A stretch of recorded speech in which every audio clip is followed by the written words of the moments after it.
This त्यानंतर एकूण conference will 36 now be recorded.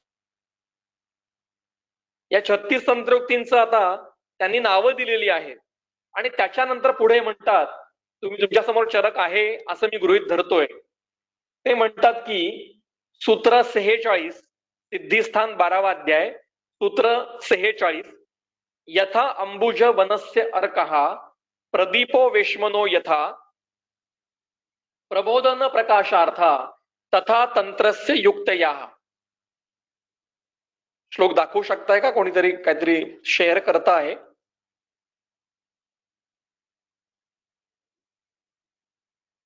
प्रयत्न करतेय, जमत नाहीये. एक मिनिट तुम्ही बोलत राहा, प्रयत्न करते. हो हो हो. तर सूत्र 46 बघा, यथा अंबुज वनस्य अर्कः. आता या ठिकाणी उपमांचा वापर करून तंत्रयुक्तींचं महत्व सांगितलं आहे की यथा म्हणजे ज्या प्रकारे अंबुज वनस्य, अंबुज म्हणजे कमळ, कमळाचं बन जिथे आहे तिथे अर्कः ज्याप्रमाणे सूर्याची किरण पडल्यानंतर काय होतं, प्रबोधनम म्हणजे समोर एखादं कमळाचं बन आहे पण कमळाच्या त्या बनांमध्ये खाली पाणी आहे, हे आपल्याला त्याचे पानं पूर्ण पसरलेले असतील तर कळत नाही की खाली पाणी आहे. हे कधी कळतं? ज्या वेळेला त्या कमळाच्या पानांवरती सूर्याची किरणं पसरतात आणि ती किरणं पानांमधनं आरपार होऊन खालचं पाणी चमकायला लागतं, त्यावेळेला आपल्याला त्याचं प्रबोधन होतं. प्रबोधन याचा अर्थ समजणं किंवा जे अस्पष्ट होतं ते आता व्यक्त झालं. हे कोणामुळे झालं? सूर्याच्या किरणांमुळे झालं.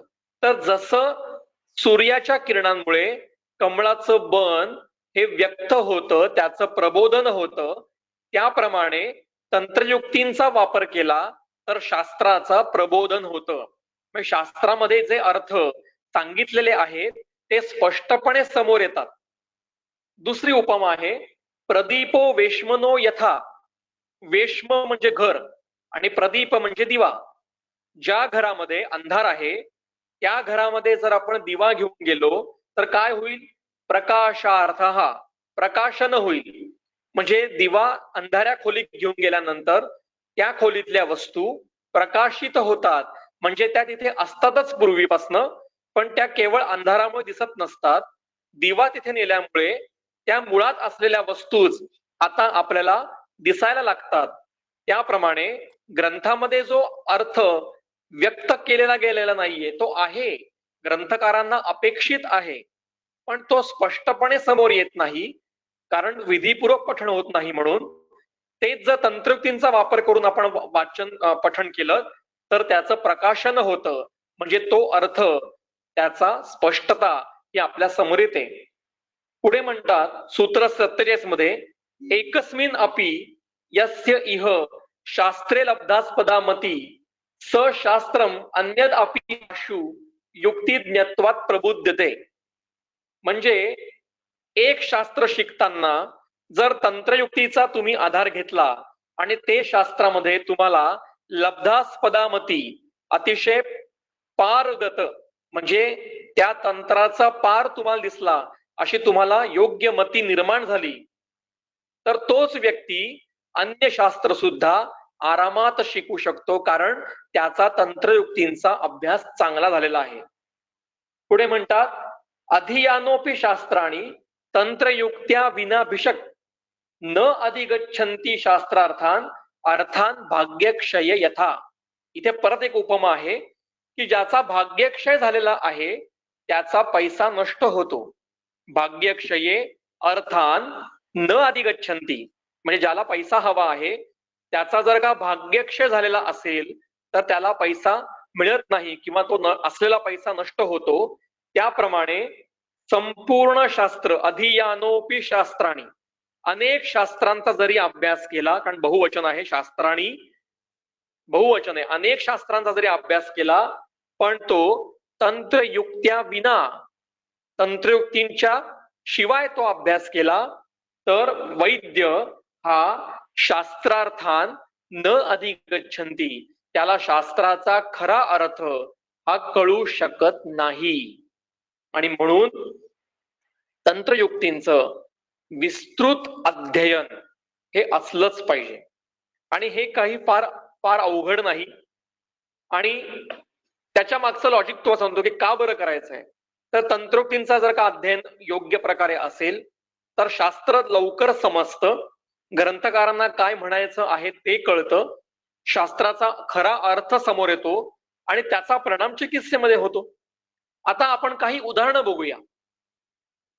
बघा, सूत्र क्रमांक 41 ते 44 यामध्ये 36 तंत्रयुक्तींची नावं दिलेली आहेत. बरोबर आहे. त्यातली पहिली तंत्रयुक्ती आहे अधिकरण. आता मी जे जे उदाहरण सांगणार आहे ते संदर्भ पण तुम्ही लिहून ठेवा आणि समोर जर का चरक असेल तर तुम्ही त्याचा वापर करा. मलाही जर का शेअर करता येतंय का मी बघतो, एक मिनिट. मला जर प्रेझेंटर केलं तर मी शेअर करू शकेन मॅडम. अभिजित, मला जरा सांगणार का प्रेझेंटर कसं बनवायचं? मी तोच प्रयत्न करते, पण मला हे पहिल्यांदाच मी होस्ट ह्याच्यातनं केल्यामुळे मला कळत नाहीये ऍक्च्युली. प्रेझेंटर बनवण्यासाठी काय करायला लागेल? तिथे क्लिक करायला लागेल तुम्हाला, म्हणजे माझ्या नावासमोर क्लिक करून मेक हिम प्रेझेंटर असं म्हणायला लागेल तुम्हाला. ओके, एक मिनिट, हा मी बघते. माझ्या नावासमोर 3 डॉट असतील बघा मॅडम. तेच दिसत नाही मला. हिनी पण सांगितलं तेच, म्हणजे लिस्ट मध्ये का इकडेच आपल्या लिस्ट मध्ये हा येस आहे. Okay okay okay okay, yes yes yes. Can mute me, share my webcam. तिथे नाही, अटेंडी मध्ये जा मॅडम, अटेंडी मध्ये. आणि माझं नाव वरती असेल अटेंडी मध्ये. Yes yes, make presenter, correct. आलं तुम्हाला ना? येस येस, आलो येस. आता मी माझी स्लाइड प्रेझेंट करतो.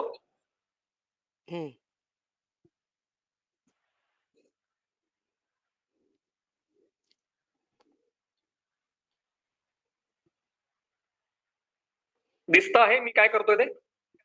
हो हो, चरक संहिता दिसली समोर?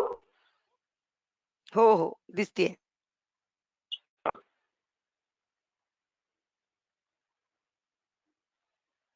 आता या समोर जे सूत्र तुम्हाला दिसत आहे तिथे तंत्रयुक्तींची नावं दिलेली आहेत. तर श्लोक आपण वाचूया आधी.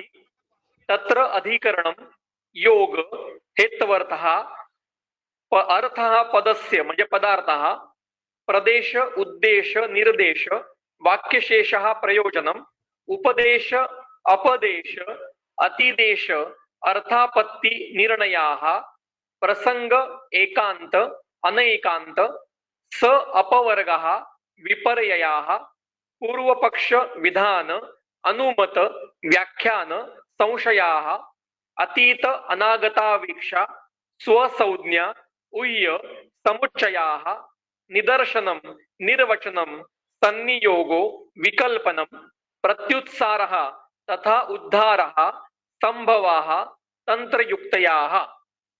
म्हणजे अधिकरणापासून ते संभव इथपर्यंत या 36 तंत्रयुक्तींची नावं या सूत्रामध्ये दिलेली आहेत. आणि आता आपण काही तंत्रयुक्तींचे इथले महत्वाच्या ज्या आहेत त्या आज बघू आणि उरलेल्या पुढच्या व्याख्यानामध्ये बघूया. तर आता पहिली तंत्रयुक्ती आपण बघणार आहोत, तत्र अधिकरणम. आता अधिकरण याचा अर्थ हे बघा, या ठिकाणी अधिकरण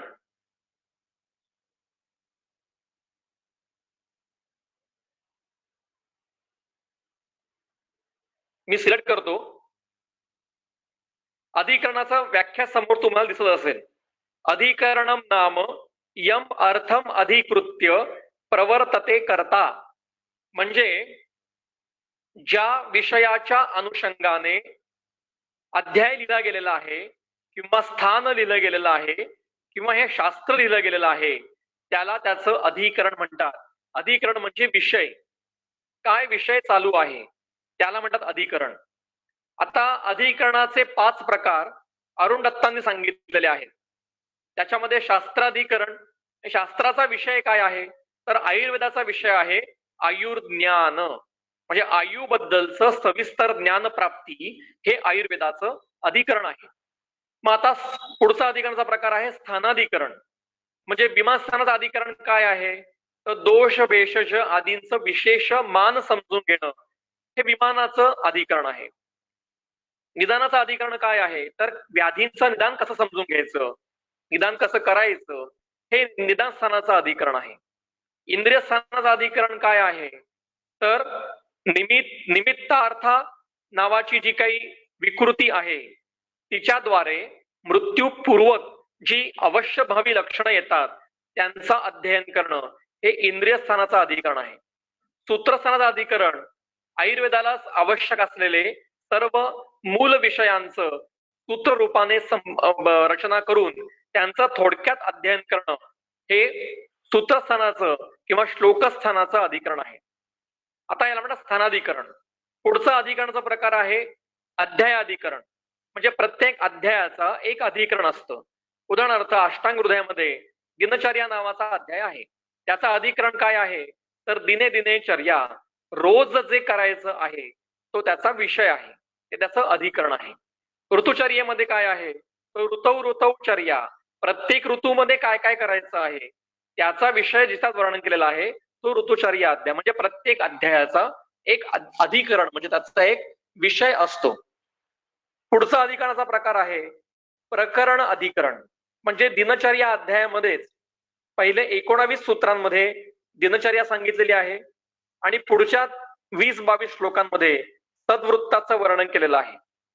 तेव्हा 2 प्रकरण या एका अध्यायामध्ये आहे. प्रकरण म्हणजे भाग, अंश. तेव्हा प्रत्येक प्रकरणाचं पण एक अधिकरण असतं. आणि शेवटचं अधिकरण म्हणजे वाक्याधिकरण. म्हणजे तो श्लोक कशाबद्दलचा आहे, तो काय सांगतो आहे, कशाचा विचार करतो आहे, त्याला म्हणतात त्याचं वाक्याधिकरण. आता पूर्ण ग्रंथामध्ये तुम्ही कोणत्याही जेव्हा ग्रंथाचा अध्ययन करत आहात तेव्हा त्या अध्यायामध्ये नक्की श्लोक कशाचा चालू आहे त्याचा विचार आपल्याला करायला लागतो. आता तुम्हा सगळ्यांना एक श्लोक माहिती असेल, तमकेतु विरेचनम. सगळ्यांना माहिती आहे श्लोक हा? तमकेतु विरेचनम हा श्लोक ऐकलेला आहे तुम्ही? हो. आता याचा अर्थ म्हणजे मी सुद्धा BMS ला असताना काय चिकित्सेच्या पहिल्या पेपरमध्ये तमकेतु विरेचनमचा अर्थ तमक श्वासामध्ये विरेचन द्यावं असा करून त्याच्यावरती 15-15 मार्कांचे LAQ पण लिहिलेले आहेत. 5-5, 6-6 पानं लिहिली.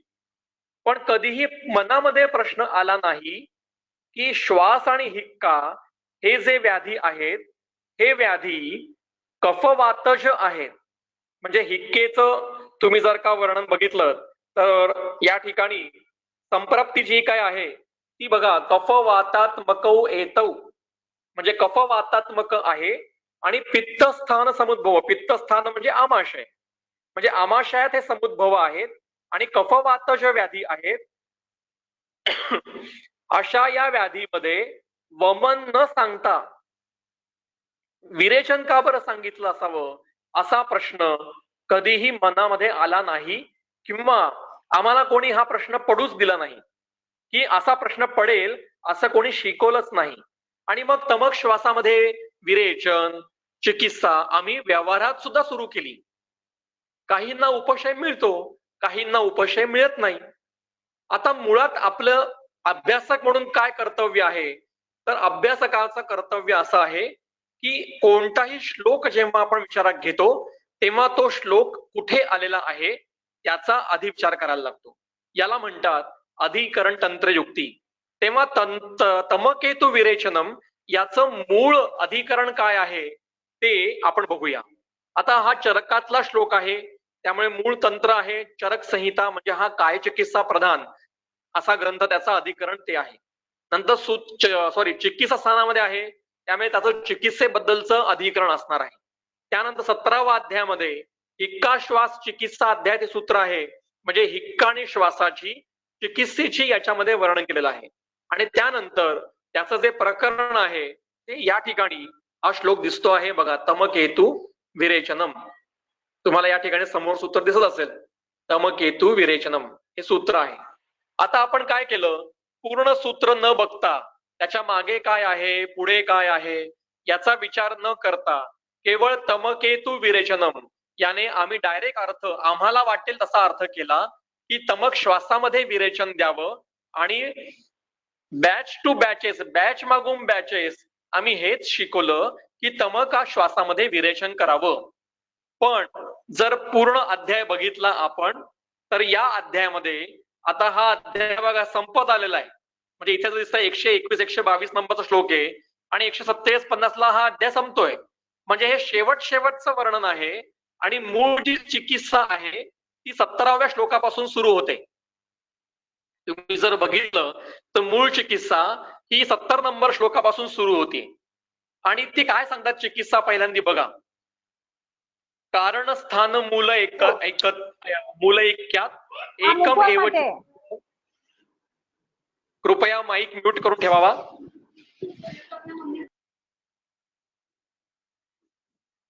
दोघांची चिकित्सा आहे ना, हिक्का आणि श्वास, या दोघांचंही कारण म्हणजे हेतू, स्थान आणि मूल म्हणजे त्याचं उत्पत्ती हे एकच असल्यामुळे त्या दोघांची चिकित्सा एकत्र सांगितली गेलेली आहे. तर चिकित्सा काय, बेसिक चिकित्सा काय आहे तर हिक्का श्वासार्दितम स्निग्धैहि आदौ स्वेदै उपाचरेत. म्हणजे आधी स्नेहन आणि स्वेदन ही चिकित्सा करायची. मग त्यासाठी आक्तम लवण तैलेन नाडी प्रस्तर संकरैहि याचा वापर करायचा आणि तैहि म्हणजे या सगळ्यांच्या उपयोगाने ग्रथित हा श्लेष्मा हा स्रोतसु अभिविलीयते. म्हणजे जो सर्व स्रोतसामध्ये विशेषतः प्राणोदक आणि अन्न हे 3 स्रोतस या ठिकाणी हे असतात. तर प्राणोदकान्न या स्रोतसामध्ये जे श्लेष्मा ग्रथित झालेला आहे आणि त्याने श्वास आणि हिक्का लागलेली आहे त्याचं विलयन होतं. त्यामुळे खानी मार्दवम आयांती, त्याने स्रोतसांमध्ये मार्दवता येते, वातानुदोमता वायू आपल्या मार्गातनं व्हायला लागतो आणि यथा अद्री कुंजेषु अर्कांशु तप्तम विश्चंदते हिमम, ज्याप्रमाणे सूर्यांच्या किरणामुळे हिमालयामध्ये बर्फ वितळतो त्याप्रमाणे श्लेष्मा तप्तः स्थिरो देहे स्वेदैर विश्चंदते तथा, तसं स्वेदनाने स्थिर झालेला ग्रथित झालेला श्लेष्मा हा विलयन पावतो.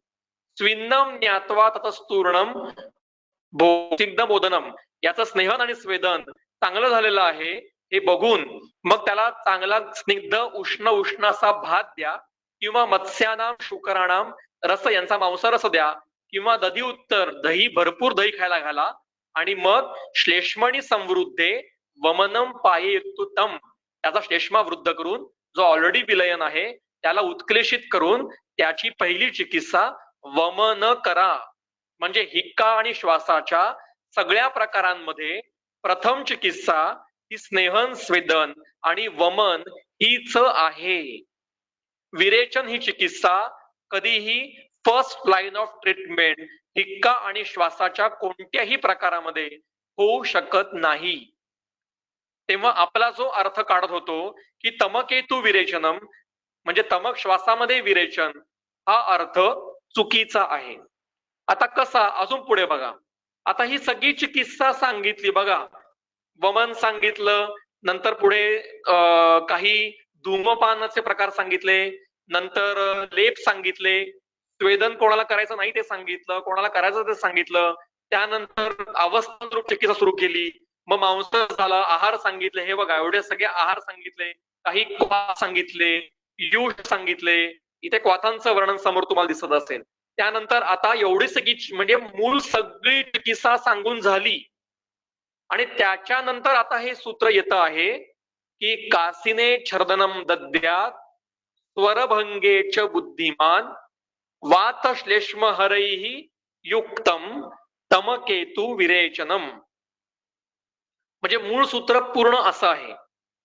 आपण फक्त एक त्यातला भाग घेतला आणि मग अर्थाचा अनर्थ करून टाकला.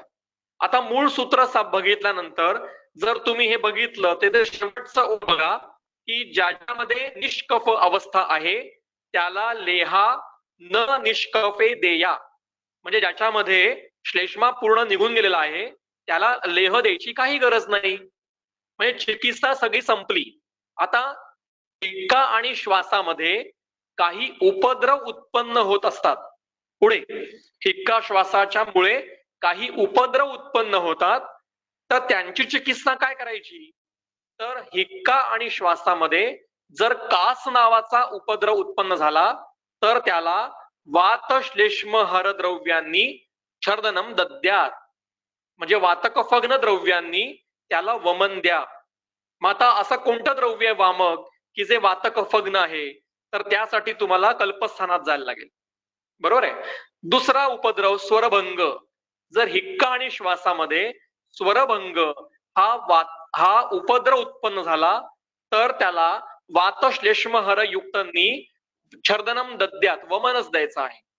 आणि तिसरा उपद्रव तमक नावाचा उपद्रव उत्पन्न झाला तर त्याला वातश्लेष्महर द्रव्यांनी विरेचन द्यायचं आहे. आणि असं विरेचक द्रव्य जे वातकफग्न आहे ते तुम्हाला कल्पस्थानामध्ये मिळेल. इथे तमक याचा अर्थ तमक श्वास असा नसून तमक याचा अर्थ तम प्रवेश, म्हणजे डोळ्यासमोर अंधारी येणं, अंधारात प्रवेश केल्यासारखं वाटणं, तम प्रवेश असा अर्थ आहे. म्हणजे तम प्रवेश हा उपद्रव पित्तानुबंधी आहे. पित्ताच्या नानात्मज विकारांमध्ये तमक आहे.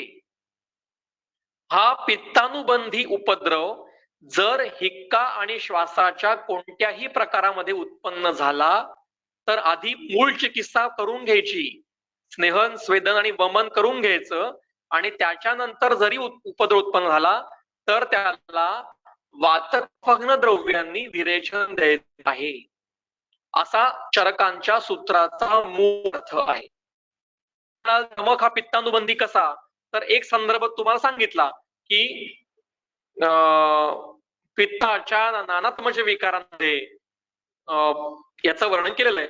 आता कास चिकित्सेच्या अध्यायामध्ये जिथे श्लेष्मज कासाची चिकित्सा सुरू होती आहे त्या ठिकाणी बघा चरक,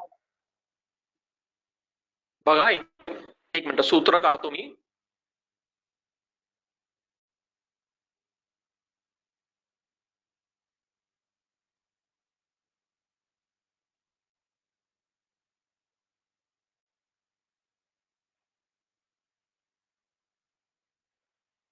हे बघा पुढे तुम्हाला सूत्र दिसतंय, 131 नंबरचा श्लोक दिसतोय तुम्हाला.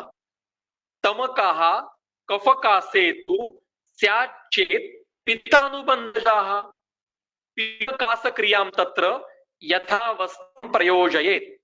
म्हणजे कफकासामध्ये जर तमक नावाचा उपद्रव निर्माण झाला, बघा इथे खाली टीका केलेली, हे बघा पहिली ओळ, तमकाः कास उपद्रवाः, म्हणजे कफज अवस्थेमध्ये जर का तमक नावाचा उपद्रव उत्पन्न झाला तर तो पित्तानुबंधी आहे.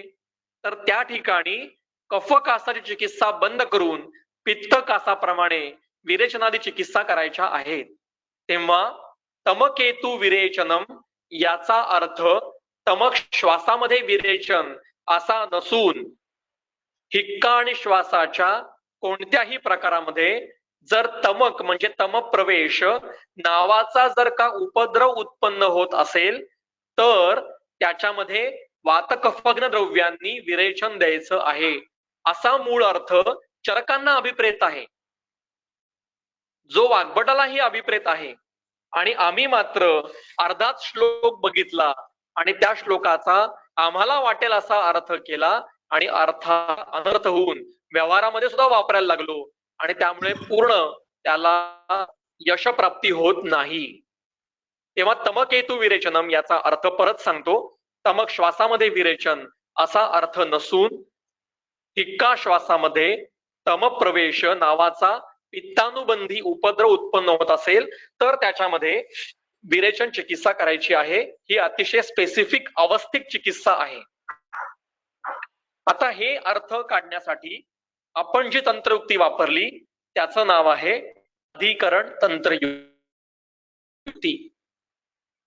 याला म्हणतात अधिकरण तंत्रयुक्ती. तेव्हा अधिकरण याचा अर्थ विषय कोणता चालू आहे त्याप्रमाणे आपल्याला शब्दांचे आणि श्लोकांचे अर्थ निश्चित करायला लागतात. आता अजून एक उदाहरण बघूया आपण. चिकित्सा स्थानामध्येच सगळ्यांना अध्याय माहिती अर्श चिकित्सा अध्याय. आणि या अर्श चिकित्सा अध्यायामध्ये बघा चिकित्सा सुरू होती मला एकदा बघायला लागेल. एक मिनिट, हे श्लोकच तुम्हाला काढून दाखवतो.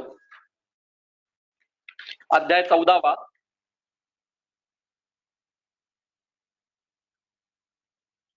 आता चिकित्सा जी चालू होती आहे ती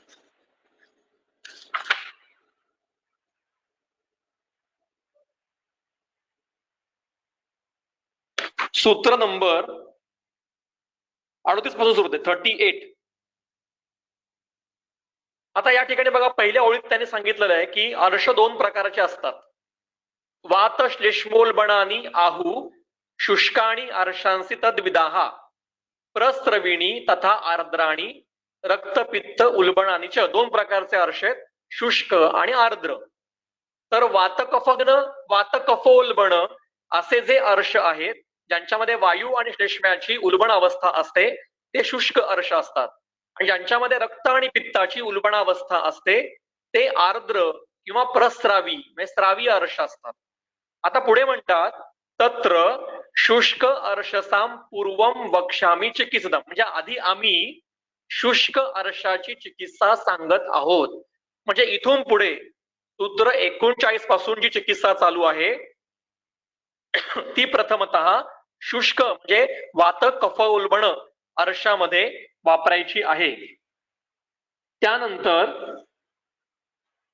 पूर्ण जी चिकित्सा आहे ती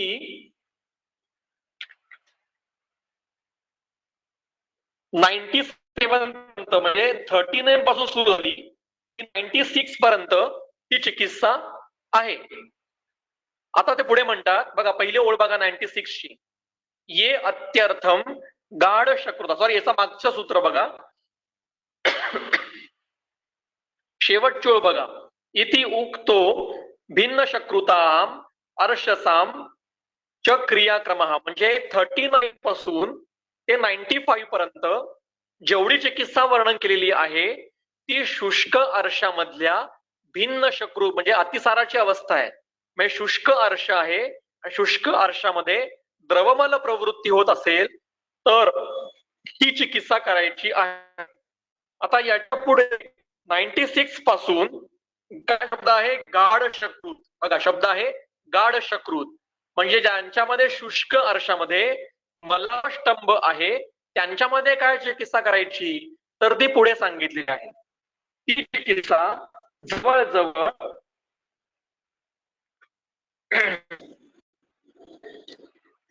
169 पर्यंत चालू आहे.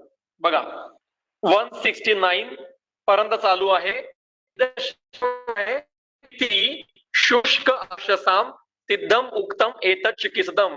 म्हणजे इथपर्यंत 39 पासून सुरू झाली ती 169 पर्यंत एक शुष्क अर्शाची चिकित्सा सांगितलेली आहे. आता इथे कनकारिष्ट आहे. कनकारिष्टाचं अधिकरण काय आहे म्हणजे अर्श. कनकारिष्ट हे कधीही स्रावी अर्शात वापरायचं नाही कारण ते लिहिलंच गेलेलं आहे. त्याचा अधिकरण आहे शुष्क अर्श. शुष्क अर्शामध्ये पुन्हा दोन प्रकार आहेत, भिन्न शकृत आणि गाढ शकृत. 39 पासून 96 पर्यंत भिन्न शकृत चिकित्सा आहे आणि 96 पासून 169 पर्यंत गाढ शकृत आहे.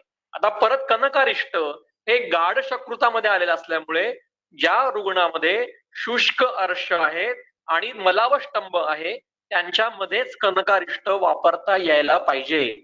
ज्याच्यामध्ये शुष्क अर्श आहे आणि द्रवमल प्रवृत्ती आहे त्याच्यामध्ये कनकारिष्ट वापरायचं नाही. हे आपण ठरवलं कशावरनं तर ते अधिकरण तंत्रोक्तीनुसार ठरवलं. आता पुढे 170 पासून बघा काय म्हणतात, चिकित्सितम सिद्धम श्राविणाम शृण्वता परम. याच्या परम म्हणजे याच्या पुढे आता श्रावी अर्शाची चिकित्सा सुरू करतायत आणि याच्यातही दोन प्रकार आहेत, ज्याला श्लेष्म्याचा अनुबंध आहे आणि दुसरा ज्याला वायूचा अनुबंध आहे. आता ही चिकित्सा शेवटपर्यंत आहे. म्हणजे या सगळ्या चिकित्सेमध्ये बघा कुटजादी रसक्रिया आलेली आहे. बघा आता कुटजादी रसक्रिया याचं अधिकरण हे श्रावी अर्शातलं श्लेष्मानुबंधी आहे. म्हणजे कुटजादी रसक्रिया हा कधीही शुष्क अर्शात वापरायचा नाहीये हे आपल्याला कळलं पाहिजे. आता अभयारिष्टाचा बघा, अभयारिष्ट वर्णन केलेलं आहे. तर अभयारिष्ट वर्णन केलेलं आहे 143 परत मध्ये 143.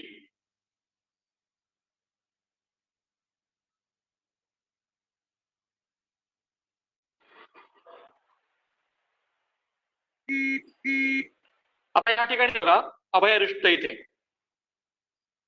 आता अभयारिष्ट आपण सर्रास वापरतो. सगळ्या रुग्णांमध्ये आरशाच्या रुग्णांना सुरू करून देतो. पण अभयारिष्टाचं अधिकरण आहे शुष्क अर्श आणि मलावष्टंभ. जर शुष्क अर्श असेल आणि मलावष्टंभ असेल तरच ते अभयारिष्ट वापरायचं आहे. याचा अर्थ स्रावी अर्श आणि शुष्क अर्षात द्रवमल असताना अभयारिष्ट वापरायचं नाही. हे आपण ठरवलं कशावरनं? तर आपण वापर केला अधिकरण तंत्रयुक्तीचा आणि आपण या सगळ्या निर्णयापर्यंत आलो. आता अधिकरण तंत्रयुक्ती ही वाक्य योजनेसाठी वापरतात. वाक्य योजना म्हणजे प्रत्येक ठिकाणी प्रत्येक श्लोक वाचत असताना आपण हे लक्षात घ्यायचं की मुळात अधिकरण काय आहे आणि कशासाठी काय विषय चालू आहे आणि कशासाठी एकंदर याचा अर्थ निश्चिती करायची, प्रयोजन काय आहे. आता परत मूळ तंत्रयुक्तीवरती येऊया. पुढची तंत्रयुक्ती आहे योग तंत्रयुक्ती. दुसरी तंत्रयुक्ती आहे योग तंत्रयुक्ती. योग याचा अर्थ काय? योग म्हणजे जोडणे. सदा सर्वदा योग तुझा घडावा, तुझे कारणी जीव माझा पडावा. बरोबर आहे. म्हणजे रामदास स्वामी रामाला असं म्हणतात की सदा सर्वदा योग तुझा घडावा, म्हणजे माझ्या मनामध्ये किंवा माझ्या संपूर्ण चिंतनामध्ये केवळ तूच असावास, तुझ्याशी मी कायम जोडलेलो असलो पाहिजे. म्हणजे योग याचा अर्थ जोडणं असा आहे. मग आपल्या तंत्रयुक्तीचा अर्थ काय योग म्हणजे? तर खाली बघा योगो नाम योजना. बघा योगो नाम योजना व्यस्तानाम पदानाम एकीकरण. जे पद इकडे तिकडे पसरलेली आहेत त्यांचं एकत्रीकरण करणं म्हणजे योग होय. एक सोपं उदाहरण व्यवहाराचं सांगतो तुम्हाला. आता गणपतीचा उत्सव आपला होऊन गेला. माझा आवाज येतोय ना? सगळ्यांना आवाज येतोय? विषय पोहोचतोय? हो हो, एकदम व्यवस्थित. येस. तर आता आपण गणपती उत्सव झाला आणि गणपतीमध्ये आपण सगळ्यांनी रोज आरती म्हटली आणि ही आरती सगळ्यांना पाठ आहे. आपण काय म्हणतो? सुख करता दुःख हरता वार्ता विघ्नाची. बरोबर आहे. जोर जोरात आपलं चालू होतं सुख करता दुःख हरता वार्ता विघ्नाची. हो वार्ता विघ्नाची. मग कसली वार्ता विघ्नाची? काय?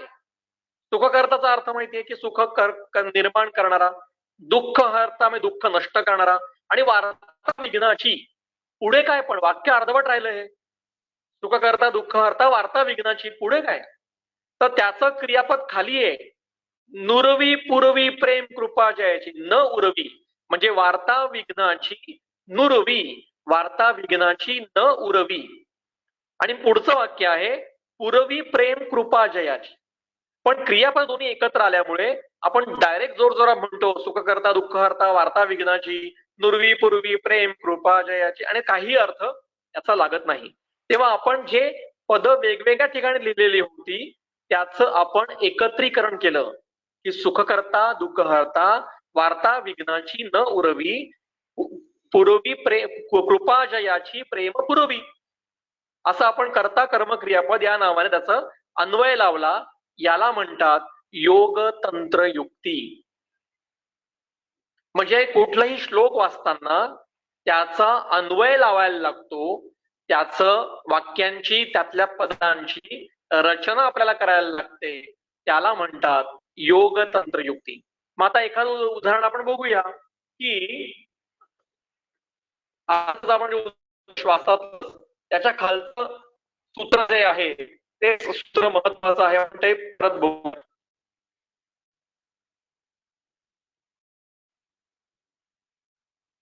122 नंबर उतीर्यते वृषतरम मार्गरोधात वह जलम यथा तथा अनिलाहा तस्य मार्गम नित्यम विशोधयेत. म्हणजे आता हे सुद्धा वाच आपण. आता योग तंत्रचा वापर करून आपण काय करणार? तर यातल्या पदांचा आपण आपल्याला अर्थ लावता येईल अशा पद्धतीने योग्य रचना करणार. आता ही रचना कशी होईल? तर यथा इथे खालच्या ओळीत मार्गोधा वरती शब्द आहे वह जलम वृषतरम उदीरते तथा अनिलाह अपि. म्हणजे जसं वाहणार पाणी मध्ये मार्गावरून आला तर मोठ्या प्रमाणामध्ये जिकडे जागा मिळेल तिकडे त्याचं उदीर होतं म्हणजे विमार्ग गमन होतं. तसंच वायूचंही होतं. आपण नदी वाहती आहे आपण डॅम बांधला तर मागे जे बॅक वॉटर तयार होतं ते जिकडे जागा मिळेल तिकडे ते बॅक वॉटर तयार होतं. बरोबर आहे. याला म्हणतात वह जलम मार्ग रोधात वृषतरम उदीर येते. त्याचं विमार्गमन झालं. त्याचा जो ठरलेला मार्ग होता तो मार्ग सोडून ते पाणी जिकडे जागा मिळाली तिकडे वाढलं पसरलं. तसंच तथा अनिलाह अपि वायूच्या बाबतीत पण हेच होतं की वायू आपल्या गतीने वाहतो आणि वाहताना बरोबर इतर धातू घटकांनाही घेऊन फिरतोय. म्हणजे मेदोवाहामध्ये मेद वाहतोय, मांसवाहामध्ये मांस वाहतोय, रसवाहामध्ये रस वाहतोय, रक्तवाहामध्ये रक्त वाहतोय. आता जर कोणत्या कारणामुळे या मार्गामध्ये जर का अवरोध आला, एखादा ऍब्सेस झाला, एखादी ग्रंथी झाली, स्रोतोकाठिण्य आलं, स्रोतोवैगुण्य आलं किंवा वृद्धी झाली, अभिसंध्य झाला, अतिस्निग्ध झाली, अतिशीत झालं, अति उष्ण झालं, संकोच झाला मार्गाचा आणि मध्ये जर का काही अवरोध निर्माण झाला कुठल्याही कारणाने तर मागणं प्रवाह चालूच आहे. तो कुठे जाईल? तो जिकडे जागा मिळेल तिकडे जातो. मग कधी उलटा फिरेल, कधी तिथे गोलगोल फिरत बसेल, कधी हिमोरेज होईल आणि बाहेरच्या स्वतःमध्ये पसरून जाईल. म्हणजे सेरेब्रल हिमरेज, मायोकार्डियल मतलब मायोकार्डियल इन्फेक्शन किंवा तुमचं angina, portal vein hypertension, varicose veins, hydronephrosis सारख्या त्याची पुढची स्टेज जिकडे रप्चर होतात, किडनी रप्चर होते किंवा काय म्हणतात त्याला परफोरेशन इन इंटेस्टाईन, हे सगळे संप्राप्ती इथे सांगितलेली आहे, या सूत्रात सांगितलेली आहे. आता हे आपण ठरवलं कशावरनं? आपण वापर केला आधी अधिकरणाचा, नंतर वापर केला योगाचा, आपण त्याच्या श्लोकांचा सरळ अर्थ लावला आणि म्हणून याचं असतं मार्गरोधामध्ये वायूच्या मार्गरोधा होतो आणि तो त्याचं विमार्ग गमन होतं.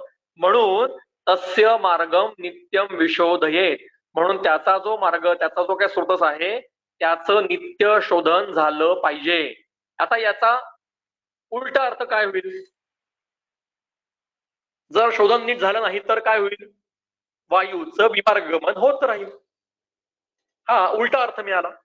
तेव्हा आपण या शब्दांचा योग्य रचना केली आणि आपण त्याची सिस्टीम लावली आणि अर्थ निश्चिती केली. आता आपण पुढची तंत्रयुक्ती बघूया. एक आता काही सोपी बघूया आपण. वाक्यशेष आहे दिलं बघा, दुसऱ्या ओळीमध्ये वाक्यशेष दिलंय. ज्या ज्या तंत्रयुक्ती होतील घेऊन ठेवा. त्या कदाचित आज कमी होतील, उद्या पुढच्या लेक्चरला जास्त होतील, कारण आज आपल्याला बेसिक विषय समजून घ्यायचा होता. आता व्हॉट इज वाक्यशेष? तर त्याचं उदाहरण तुमच्या वाक्यशेष वाक्यामध्ये काही कमी असतं, म्हणजे त्या ठिकाणी काही गोष्टी या सांगितलेल्या नसतात तर त्या आपल्याला जुळून घ्याव्या लागतात. आता 26वा अध्याय सूत्रसंत्रे भद्रकाप्य नावाचा अध्याय आहे. याच्यामध्ये इथे विरुद्धाची कल्पना सांगितलेली आहे. विरुद्ध म्हणजे काय सांगितलेलं आहे. आपल्याला विरुद्धाची एकच कल्पना माहिती आहे, ते म्हणजे श्लोक सगळ्यांना विरुद्धाचा माहिती असेल, तो श्लोक इथे दिला बघा. यत् किंचित दोष वास्तव्यम न निर्हरती कायतः आहार जातम तत्सर्वम अहिताय उपपद्धती. पण हा फार थोडासा अर्थ आहे. आता विरुद्ध हे समजून घेण्यासाठी आपल्या तंत्रयुक्ती वापरायला लागते वाक्यशेष. आता मी आधी श्लोक वाचतो बघा. तम उवाच भगवान आत्रेयः देह धातू प्रत्यनिक भूतानि द्रव्याणी देह धातुभिः म्हणजे देह धातूंच्या प्रत्यनिक म्हणजे विरोधी, त्याला दुष्ट करणारे असे जे द्रव्य असतात ते देह धातूंना विरोध करतात. विरोधाचा अर्थ बघा, त्याचा अर्थ जे गुण विरुद्ध नाहीये त्याची टीका दिलेली बघा. विरुद्ध करतात म्हणजे काय बघा, माझं मी खूण करतो. विरोधमाचरंती दूषयति इति यावर विरोध करणे याचा अर्थ त्याला दुष्ट करणे, विरुद्धचा अर्थ दुष्ट करणे असा आहे. हे आपण अधिकरणामधनं समजून घेतो. आणि ही आपली अजून तंत्रुद्योग आहे, पदार्थ नावाचे तंत्रुद्योग. पदार्थ याचा अर्थ प्रत्येक पदार्थाचे शास्त्राप्रमाणे काही अर्थ असतात, बरोबर आहे. आता पुढे म्हणतात काय विरुद्धचा, तर गुण विरुद्धानी कानिचित संयोगात आणि देव काल मात्रादी अपराणी. आता या ठिकाणी कानिचित शब्द आहे. कानिचित ज्या ठिकाणी चित शब्द असतो तिथे नेहमी वाक्यशेष घ्यावा लागतो. वाक्यशेष म्हणजे तिथे दुसरा काहीतरी छुपा शब्द असतो. तर कानिचित आपण आता मी समजा म्हटलं की आता जे काही व्याख्यान चालू आहे हे संस्कृत मध्ये म्हणायला लागलो मी, तर अस्मिन व्याख्याने कानिचित स्त्री वैद्या, याचा उलटा अर्थ काय होईल? कानिचित पुरुष वैद्या. काही स्त्री वैद्य आहेत याचा अर्थ काय? काही पुरुष वैद्य सुद्धा आहेत.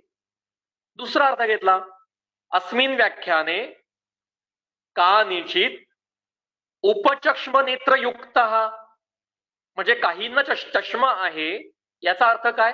काहींना चष्मा नाहीये. अजून मी पुढे म्हटलं, अस्मिन व्याख्याने कानिचित वैद्य, याचा अर्थ काय? काही वैद्य आहे याचा अर्थ काय? कानिचित विद्यार्थीना अपि, काही विद्यार्थी पण असू शकतील, अजून ज्यांना डिग्री त्यांची मिळालेली नाहीये असे काही विद्यार्थी पण असतील. म्हणजे आपण ज्या वेळेला काही असं म्हणतो त्यावेळेला त्याचा दुसरा अर्थही तिथे घ्यावा लागतो. म्हणजे मी म्हणेन की या वर्गामध्ये समजा 60 मुलांचा वर्ग आहे आणि मी म्हंटल की काही मुली आहेत आणि पुढचं वाक्य बोललोच नाही तर अभिप्रेतार्थ काय आहे? काही मुलं सुद्धा आहेत, बरोबर आहे की नाही? या भारत देशामध्ये काही हिंदू आहेत याचा अर्थ काय? काही ख्रिश्चन पण आहेत, काही मुस्लिम पण आहेत, काही पारशी पण आहेत, काही अजून कोणत्या समाजाचे असतील. म्हणजे याला असं ज्यावेळेला आपल्याला सांगत असतं त्या तिथे कानिचित शब्दाचा वापर करायला लागतो. मग आता या ठिकाणी परस्पर गुण विरुद्धानी कानिचित याचा अर्थ काय होईल? इथे वाक्य शेष आहे. शेष म्हणजे काही गोष्ट स्पष्टपणे वर्णन केली आहे ती समजून घ्यायची आपल्याला. परस्पर गुण विरुद्धानी याचा अर्थ परस्पर गुण समानानी अपि कानिचित, काही वेळेला दोन द्रव्यांचे परस्पर गुण हे विरुद्ध असतात, तर काही वेळेला परस्पर दोन द्रव्य जी विरुद्ध आहेत त्यांचे गुण समान पण असतात. आता याचं उदाहरण काय तर पुढेच दिलेलं आहे बघा. न मत्स्यान पयसासह व्यवरेत, माशांबरोबर कधीही दूध सेवन करायचं नाहीये. हे उदाहरण समोर दिसतंय बघा. न मत्स्यान पयसा सह अभ्यवरेत, म्हणजे कधीही दुधाबरोबर मासे खाऊ नये. का बरं? उभयम ही एक मधुरम, दोनही मधुर या मधुर रसाचे समान गुणांचे आहेत. मधुर रस हा अत्यंत मधुर रसा, बलवान मधुर आहे, साधे मधुर नाहीये. मधुर विपाकम, दोघही मधुर विपाकी आहेत, बलवान मधुर विपाकी आहेत.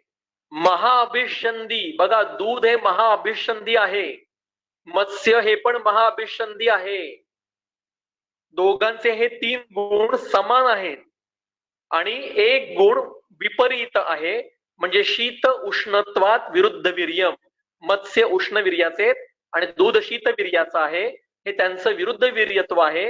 आणि त्यामुळे हे दोन द्रव्य एकत्र सेवन करायचे नाहीत, कारण यांचं एकत्र सेवन केलं तर ते शरीराच्या धातूंना दुष्ट होत करतील, म्हणजे ते विरुद्ध आहेत.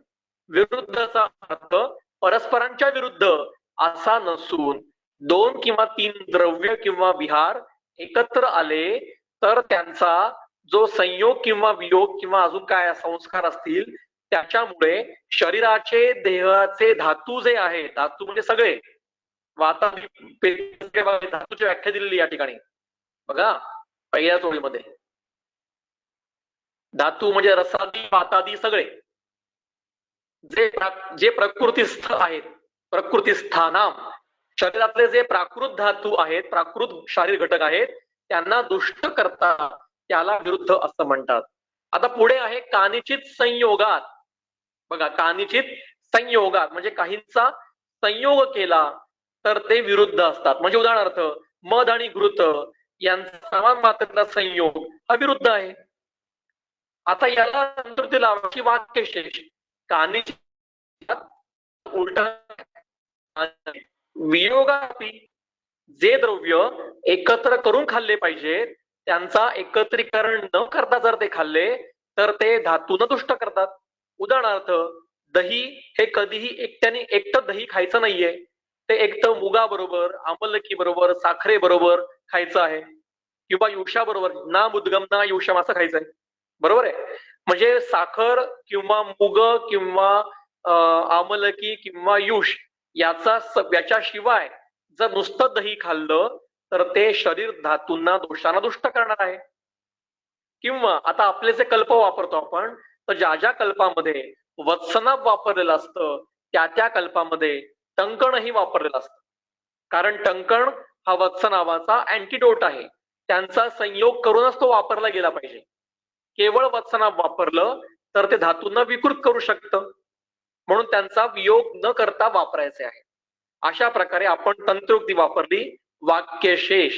आता लक्षात ठेवा की ज्या ज्या ठिकाणी अपि किंवा च किंवा वा किंवा तू असे किंवा कानिचित, यथा, तथा, यस्मिन, तस्मिन असं ज्या ज्या ठिकाणी असतं त्या त्या ठिकाणी आपल्याला वाक्यशेष तंत्रयुक्ती वापर करावी लागते.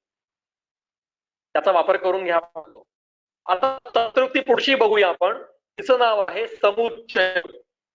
समुच्चय तंत्रयुक्ती याच अध्यायात, मला एक मिनिट, 25वा अध्याय का, समुच्चय एकत्रीकरण करून ज्या ज्या ठिकाणी च असतो त्या ठिकाणी आपल्याला समुच्चय तंत्रयुक्तीचा वापर करायला लागतो. आता त्याचं सूत्र सांगतो समुच्चयाचं.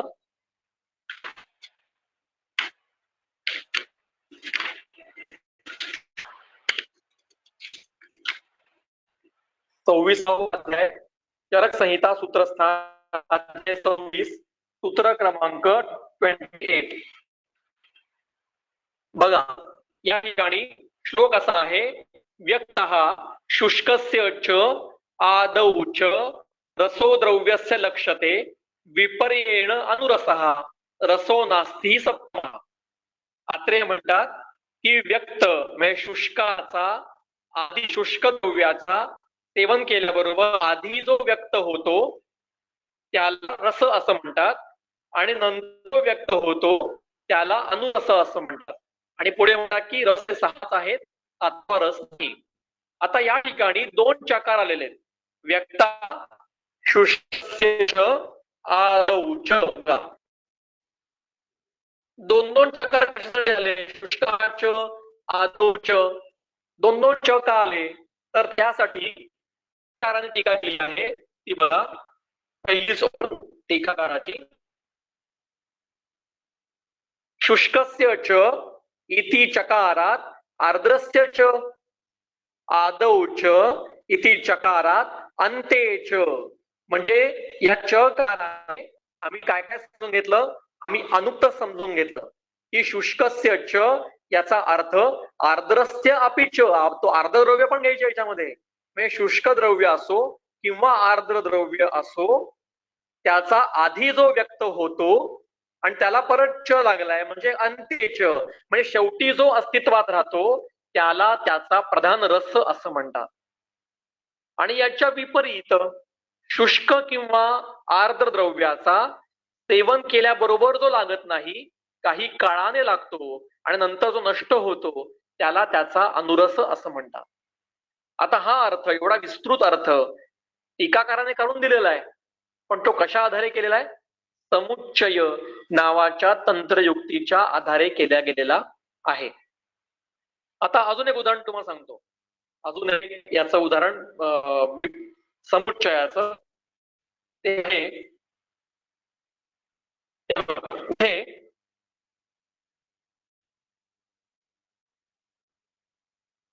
प्रकोपात स्थानस्थाच मार्गगाहाच शरीर धातवाः. आता या ठिकाणी जर का दोनच धातूंचे प्रकार असते म्हणजे मूळ विषयाचा अधिकरण काय आहे तर स्रोतोविमान अध्याय आहे. स्रोतोविमान अध्यायामध्ये स्रोतसांचे पर्याय पहिल्यांदा वर्णन केले बघा. स्रोत, सिरा, धमनी, रसायनी, रसवाहिनी सगळे त्याचे पर्याय सांगितले आणि त्याच्यानंतर ते म्हणतात की स्रोतसांचा प्रकोप झाला, स्रोतसांमध्ये वैगुण्य निर्माण झालं तर स्थानस्थ आणि मार्गग असे शरीर धातू यांचा प्रकोप होतो. आता इथे दोन दोन च का आले तर त्याचा अर्थ आहे असा लावायचा. आता हे वाक्य समुच्चय तंत्रचा वापर करून वाक्याला तयार करायचं. तेषां प्रकोपात स्थानस्थः च अस्थानस्थः च मार्गगाः च अमार्गगाः च शरीर धातवाः प्रकोपम आपद्यन्ते. म्हणजे च वर्ण आपल्याला अनुक्त कळलं की तिथे अजून दोन नावं ऍड करायला पाहिजे. मग स्थानस्थ म्हणजे काय तर स्थानस्थाचा अर्थ चक्रपाणी दिलेला आहे आशयस्थ म्हणजे जो प्राकृत आहे, जो क्षय किंवा वृद्धीमध्ये नाही, जो प्राकृत आहे असा जो स्वतःच्या स्थानामध्ये आहे, स्वतःच्या स्वतःमध्ये स्थान याचा अर्थ प्राकृत अवस्था असा आहे. आणि अस्थानस्थ म्हणजे जो क्षीण किंवा वृद्ध झालेला आहे असा सुद्धा झाला तो. मार्गगाह म्हणजे आपल्या मार्गातनं गती करणारे म्हणजे फिरणारे आणि अमार्गगाह म्हणजे अवृद्ध झालेले जे काय आहेत या सगळ्यांची विकृती ही स्रोतसांच्या वैगुण्यामुळे होत असते. हा एवढा मोठा अर्थ आपण समुच्चय तंत्रवृत्तीवरनं केला. आता तुम्हाला अभ्यास करताना कधी प्रश्न पडला होता का मला माहित नाही, पण मला मात्र प्रश्न पडला होता बघा. या महारोगाध्यायामध्ये तीनही दोषांचे नानात्म विकारांचं वर्णन केलेलं आहे बघा. आता या 11व्या सूत्रामध्ये महारोगाध्याय सूत्र 20वा अध्याय त्यातलं 11वं सूत्र या प्रत्येक याच्यामध्ये वायूचे 80 नानात्मज विकारांचं वर्णन केलेलं आहे. बरोबर आहे. आणि मध्ये कसं केलं बघा, मी काही ओळी वाचतो त्यातलं विशेष काय बघा. नख भेदाच विपादिका पादशूलंच पादसुतताच पादकुड्डताच गुल्फग्रहश्च पिंडिकोद्वेष्टनम गृद्रसीच जानू असा सगळ्या शब्दांना च च च च सगळ्यांना चकार लावलेला आहे.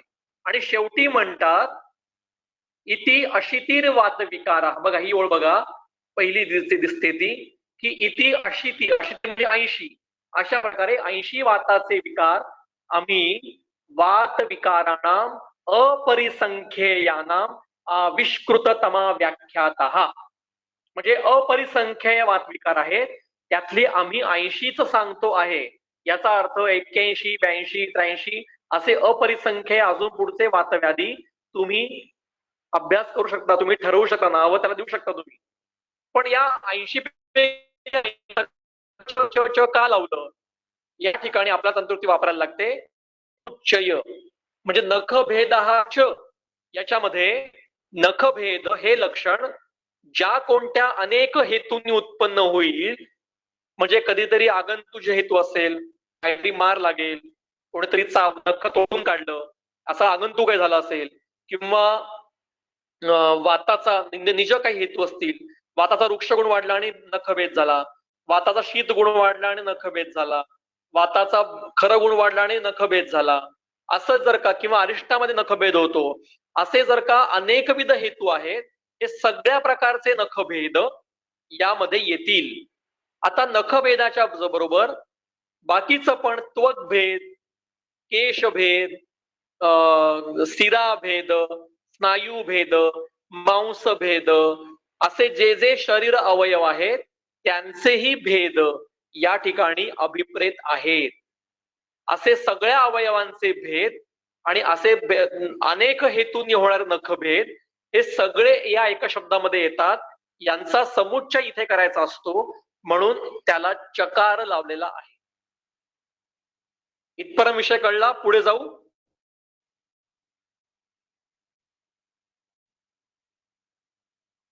पुढे जायचं. हो हो. आता अजून एक विषय आपल्या सगळ्यांच्या मनामध्ये कधी ना कधी प्रश्न येऊन गेला असेल की सगळ्या स्रोतसांची दोनच मूलस्थानकावर सांगितलेली आहेत. आता मूलस्थान याचा अर्थ बघा टीका आहे मूलम इति प्रभवस्थानम. मूलम इति प्रभवस्थानम. प्रभव याचे दोन अर्थ आहेत. एक अर्थ आहे प्रभव म्हणजे उत्पत्ती, म्हणजे ज्या ठिकाणी त्या धातूची उत्पत्ती होते ते त्याचं मूलस्थान आहे. हा अर्थ तर सगळ्यांना मान्य आहे. पण दुसरा अर्थ आहे प्रभव, याचा अर्थ प्रकर्षेण भव. भव म्हणजे तिथे अस्तित्वात आहे, त्याची अभिव्यक्ती तिथे आहे, त्याचं कार्य तिथे आहे, आणि ते प्रकर्षाने म्हणजे अतिमात्रेमध्ये, अतिरिक्त स्वरूपामध्ये एखाद्या धातूचं जिथे अस्तित्व आहे किंवा ज्या ठिकाणी तो कार्य करतो तेही त्याचं मूलस्थान असतं. उदाहरणार्थ मेदोवाहाचं मूलस्थान वृक आणि वपावन आहे. आता हे काय त्याची उत्पत्ती स्थान नाहीयेत, तर इथे हे प्रकर्षाने असतात, ते अभिव्यक्त असतात. वपावहनावरती भरपूर असतो आणि वृक्काच्या असं म्हणतातही मेदाचं भरपूर अस्तित्व असतं आणि म्हणून ते त्याचे मूलस्थान आहे. आता याला चकार लावल्यामुळे त्यांचं बघा काय लिहिलंय, प्राणवहानाम सुपसाम बघा, हृदय मूलम महास्रोतः च. या चकारामध्ये अनुक्त मूलस्थानांचाही समावेश करून घ्यायचा असतो, तो आपण समजून घ्यायचा आहे. म्हणजे इथे सांगितलं प्राणवाहाचं मूलस्थान हे हृदय आणि महास्रोत असे आहेत, आणि चकारमध्ये अजून अनुक्तही काही मूलस्थानं असतील, जिथे प्राणवाहाची व्यक्ती असेल, जिथे प्राणवाहाचं कार्य असेल, जिथे प्राणवाहाचं आवरण असेल, प्राणवाहाचं स्वरूप जिथे असेल तेही त्याचं मूलस्थान असेल. मग आता हे कुठलं, कुठे संदर्भ आहे का हो असा? तर बघा संदर्भ तुम्हाला सांगतो.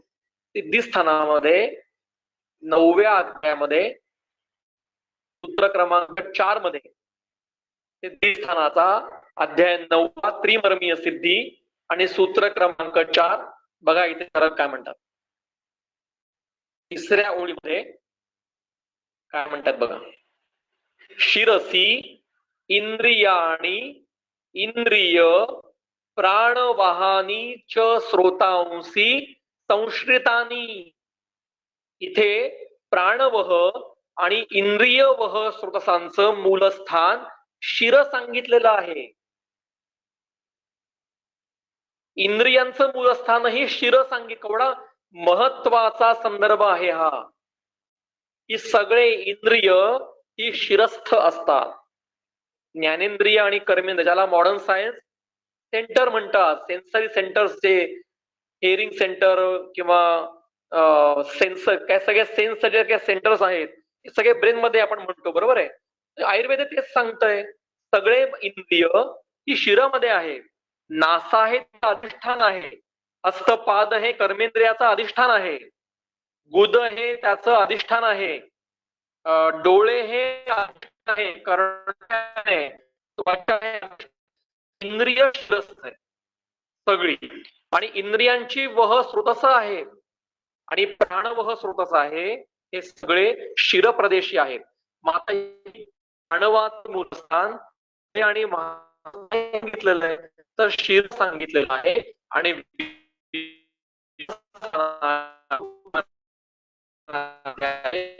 प्राणवाचं मूलस्थान हृदय आणि महास्रोत सांगितलंय. इथे शिर सांगितलं नाहीये, इथे चकार आलेला आहे. यामध्ये हृदय, महास्रोत आणि शिर याचा समुच्चय करावा लागतो. असं प्रत्येक मूल स्रोतसाचा अध्ययन करायला पाहिजे, आपण करायला पाहिजे. प्रत्येक ठिकाणी चकार चकार चकार जो आहे बघा, हृदय मूल दशद धमन्या, यकृ मूलम लिहाच, मांसवाहाचं श्रुतो मूल स्नायुर्मूलम त्वक्च, मेदोवाहाचं वृको मूलम वपावहनम च, अस्थिवाहाचं मेदो मूलम जगन. सगळीकडे म्हणजे दोनच हा गैरसमज आहे.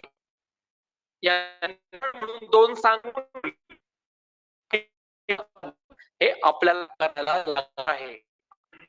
अध्ययन नुसतं हे मधला अर्थ समजणं म्हणजे संहिता अध्ययन आहे. याला उहन प्रत्येक वैदिक हे अत्यंत प्रेत आहे. तेव्हा आज आपण आतापर्यंत अधिकरण, योग, समुच्चय आणि वाक्यशेष या काही महत्वाच्या तंत्रयुक्ती बघितल्या. एक तंत्रयुक्ती बघू आणि आजचा विषय बंद करू. ते म्हणजे पदार्थ तंत्रयुक्ती. लिहून ठेवा नाव, पदार्थ. पदार्थ याचा अर्थ प्रत्येक शास्त्र हे आपल्या भाषेमध्ये बोलत असतं. आपल्याला पदार्थांची व्याख्या काय माहितीये की द्रव्य गुणकर्म सामान्य विशेष समवाया अभाव हा सप्त पदार्थ. हे पदार्थ न्याय आणि वैशेषिक या दर्शनातले आहेत. कारण त्यांचा जो व्यवहार आहे न्याय वैशेषिकांचा तो या पदांच्या भाषेमध्ये चालतो. पण आयुर्वेद मात्र या भाषेत नाही बोलत. आयुर्वेदाची भाषा ही दोष धातू मलांची भाषा आहे. तेव्हा आयुर्वेदाचे 6 पदार्थ आहेत असा मला एक संदर्भ शोधून द्या. कुठेही नाही. सामान्य विशेष द्रव्य गुणकर्म आणि समवाय हे 6 आयुर्वेदाचे पदार्थ आहेत असं कुठेही म्हटलेलं नाही. मग आयुर्वेदाचे पदार्थ काय आहेत? आयुर्वेद ह्या भाषेत बोलतो सगळी चिकित्सा आपली ही दोष धातू आणि मलांच्या भाषेत सांगितलेली आहे. तेव्हा दोष धातू आणि मल हे पदार्थ आहेत. आता थोडं सूक्ष्म जाऊ आपण. आपल्या प्रत्येक शब्द जो आहे त्याचा एक विशिष्ट अर्थ आहे. अनर्थ असा म्हणजे याला अर्थ नाही असा एकही शब्द चरक सुश्रुत वाग्भट कोणत्याही ग्रंथामध्ये नाही, ज्याला अर्थच नाही असा. पण प्रत्येक शब्दाचा हा आपल्या शास्त्राप्रमाणे अर्थ आपल्याला घ्यायचा आहे. एक उदाहरण सांगतो मी. शब्द आहे पाक. पाक शब्दाचा अर्थ आयुर्वेदामध्ये आहे पचन करणे, बरोबर. धातू पाक, दोष पाक, आहार पाक, धातूंचं पचन करणे म्हणजे काय? धातूंचं परिणमन करणे, धातूंचा पाक करणे म्हणजे त्यांना पचवणे, दोषांचा पाक करणे, दोषांना पचवणे, आहाराचा पाक म्हणजे आहाराचं पचवणे, अवस्था पाक म्हणजे 3 अवस्थांमध्ये आहाराचं पचन करणे. आता पाक शब्दाचा आपल्या याच्यामध्ये हा अर्थ आहे. तर पाकशास्त्रामध्ये पाक शब्दाचा अर्थ आहे स्वयंपाक म्हणजे शिजवणे असा अर्थ आहे. किती मात्रेपर्यंत शिजवायचं, मग ते त्रिविध पाक असतात. मृदू पाक, मध्य पाक, खर पाक. थोडासा तिथे वेगळा अर्थ आहे. पण उर्दू मध्ये पाकचा अर्थ काय? उर्दू भाषेमध्ये पाक शब्दाचा अर्थ आहे पवित्र करणे. ये पाक व्यक्ती है, ये काम कार्य है. किंवा पाकिस्तान याचा अर्थ काय? जे स्थान पवित्र, जो प्रदेश पवित्र आहे ते पाकिस्तान. आता आपण जर मिश्र केलं तर आयुर्वेदाचा अर्थ लावताना पाकिस्तान धातू पाक याचा अर्थ धातू पवित्र करणे किंवा अवस्था पाक म्हणजे 3 अवस्थेमध्ये अन्न पवित्र करणे असा अर्थ केला तर चुकेल. आणि पाकिस्तान असं केलं तरी ते चुकेल. तेव्हा प्रत्येक शास्त्राप्रमाणे त्या त्या शास्त्राच्या आधार त्या त्या शब्दांचे अर्थ घ्यावे लागतात. आता दोष धातू आणि मल याचा जो नुसतं निव्वळ भाषांतर केलं मी तर काय वाक्य? There are 3 metals in Veda and 3 waste. अर्थ भाषांतर बरोबर केलं तुम्ही, पण शास्त्राच्या केलं नाही. कारण दोष याचा अर्थ आमच्याकडे वेगळा आहे. शरीराचे मूलभूत घटक म्हणजे धातू याचा अर्थ शरीराचे जे शारीरभाव शरीराचं धारण करतात ते धातू आहेत. आणि मल याचा अर्थ जे मलिन झालेले आहेत त्यांना मल म्हणतात. याचा विस्तार आपण पुढच्या व्याख्यानात करणार आहोत. म्हणजे पदार्थ ही तंत्रवृत्ती किती महत्वाची आहे की विषय काय चालू आहे त्याच्या अनुसार शब्दांचे अर्थ निश्चित करायला लागतात. आता आयुर्वेदामध्ये रस हा शब्द किती प्रकाराने? रस म्हणजे पारद, रस म्हणजे स्वरस, रस म्हणजे आत्मा, रस म्हणजे षड्रस, रस म्हणजे मांसरस, असे कित्येक रसाचे अर्थ आहेत. मग आता षड्रसांचा अध्ययन करताना मी पारदाचे 6 प्रकारे मधुराम लवण कडुतिक्त कशा आहे तर सगळं चुकेल. म्हणजे पदार्थ ही तंत्रयुक्ती अत्यंत महत्वाची आहे, ती प्रत्येक ठिकाणी वापरायला लागते. तेव्हा आज आपण एकूण तंत्रयुक्ती बाकीच्या तंत्रयुक्ती आपण पुढच्या व्याख्यानामध्ये पुढच्या बघूया. प्रश्न असतील तर मला तुम्ही विचारायला हरकत नाही. इथे आपण थांबूया. काही प्रश्न असतील निश्चित विचारायला हरकत नाही.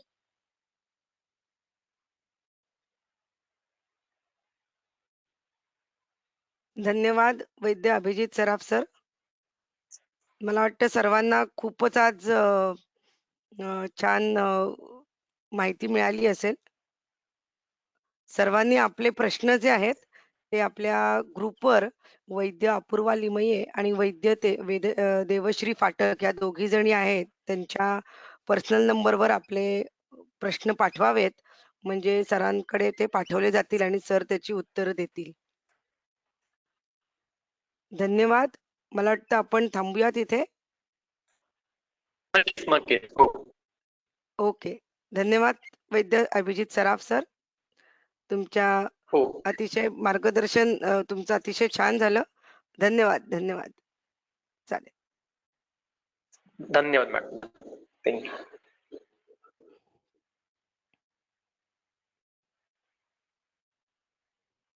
This conference will now be recorded.